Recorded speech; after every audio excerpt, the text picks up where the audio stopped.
जय श्री राम सभी को। आज का हमारा टॉपिक है महासागरीय धाराएं। आज हम अटलांटिक महासागर की जलधाराओं के बारे में जानेंगे। सबसे पहले हमें महासागरीय धाराओं के बारे में कुछ नियम जानने पड़ेंगे, जैसे कि भूमध्य रेखा से ध्रुवों की ओर जो जलधाराएं जाती हैं वो गर्म होती है, तथा ध्रुव से भूमध्य रेखा की ओर जो जलधाराएं आती हैं वो ठंडी होती है। इसके अलावा नॉर्थ हेमिस्फीयर में जो जलधाराएं चलती है वो क्लॉकवाइज चलती है, तथा साउथ हेमिस्फीयर में जो जलधाराएं चलती है वो एंटी क्लॉकवाइज चलती है। आज का हमारा टॉपिक है अटलांटिक महासागर की जलधाराएं। सबसे पहले हम नॉर्थ अटलांटिक महासागर की जलधाराओं के बारे में बात करेंगे। यहाँ पर इक्वेटर के सहारे पूर्व से पश्चिम दिशा की ओर एक जलधारा प्रवाहित होती है, जिसका नाम है उत्तरी विषुवत अटलांटिक गर्म जलधारा।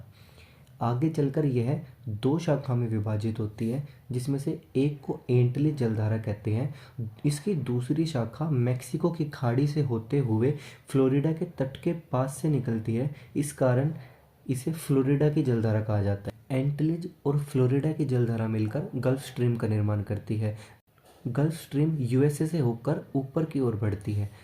यहीं पर एक जलधारा जिसे लेब्राडोर की जलधारा कहते हैं, न्यू फाउंडलैंड तट के पास आकर गल्फ स्ट्रीम से मिलती है। इस कारण इस क्षेत्र पर घना कोहरा पड़ता है, जो सागरीय यातायात में बाधा उत्पन्न करता है। इसके बाद यह पूर्व की दिशा की ओर प्रवाहित होती है, तथा इसे उत्तर अटलांटिक प्रवाह के नाम से जाना जाता है। आगे चलकर यह दो शाखा में बढ़ जाती है, जिसमें से एक जिसे इरमिंजर जलधारा तथा दूसरी जिसे रेनन जलधारा के नाम से जाना जाता है। इरमिंजर एक गर्म जलधारा है तथा नॉर्वे में पहुंचने पर यह वहां की बर्फ को पिघला देती है, जिस कारण वहां पर जलयानों का आवागमन बाधित नहीं होता। इसके बाद उत्तरी अफ्रीका के पश्चिमी तट के सहारे से विषुवत रेखा की ओर एक जलधारा प्रवाहित होती है, जिसे कनारी जलधारा के नाम से जाना जाता है। इसकी उत्पत्ति का मुख्य कारण व्यापारिक पवनें हैं।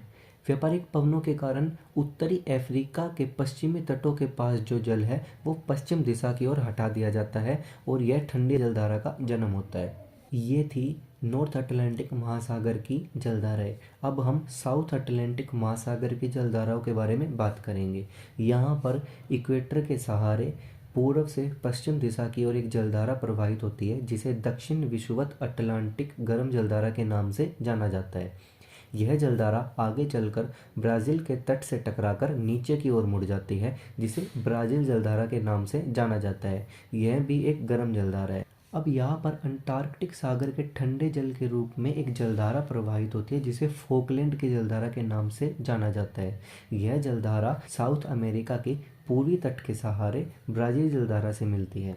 अब यहाँ पर विशाल जलराशि पछुआ पवन के कारण अफ्रीका की तरफ प्रवाहित होती है, जिसे दक्षिण अटलांटिक प्रवाह कहते हैं।